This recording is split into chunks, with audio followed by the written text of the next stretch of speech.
সবার মুখে কিশোর নেতা মুদের বিপিনুর, কারণ অনেক হইছে হামলা, অনেক হইছে মামলা। আমরা কি ভাই আওয়ামী লীগের বাপ দাদার কামলা? 9 মাস যারা যুদ্ধ কইরা আনছে স্বাধীনতা, স্বৈরাচারদের মুখে শুনছি বড় বড় কথা। যখন দেশে যুদ্ধ করে ভারতের সাথে বাউ, দেশ আয়া টাঙ্গা এত আবার 22 লম্বা নাও। দেশটা যারা নষ্ট করছে করছে নানান যুক্তি, বাংলাদেশটা নষ্ট করার জন্য ভারতের সাথে চুক্তি। গোপালগঞ্জে জন্ম লইছে ভয়ঙ্কর এক নারী, হাজার হাজার মানুষ মাইরা শেষে ছাড়ছে বাড়ি। মানুষ হইয়া মানুষের দুঃখ সবাই দেখতে চাইয়া, তার বুকে ছিল না রে ভাই একটুখানি মায়া। কত বড় হয় না ঘর বানাইছে আয় না, উর্বেদা দিছে টিন, মানুষে বুঝছে না রে ভাই রাইতার দিন। মুনাফেক তারে কয় নতুন কইরাছিন, তারা বুন দুইটা হেলিকপ্টার উইডা গেছে গা ফলাইয়া, ফাফো গেছে খলাইয়া।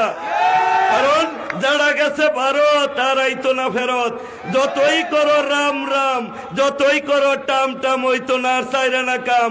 শফিকুল ইসলাম শফিক ভাই দিছে দাওয়াত, আমি কিন্তু ডিল দিছি না আওয়াত।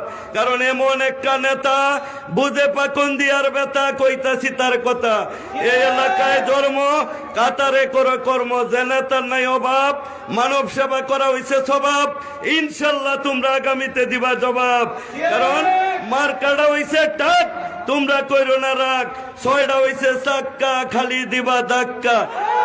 ভিতরে গরম হাওয়া, এই সুবিধা হইব যাওয়া। এই কারণে শফিকুল ইসলাম ভাইয়ের লেগে আমার কিশোরগঞ্জ হওয়া। আর বিপিনুরের মতো নেতা আর যাবে না পাওয়া।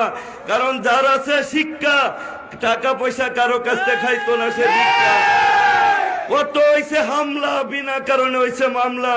রিমান্ডে না করছে রাও, তবু বুঝছে তোমার ভাও, টেহা চাইছে না ভাও। খালি একবার তোমরা সবার মুখে একই সুর, নেতা মোদের বিপিনুর।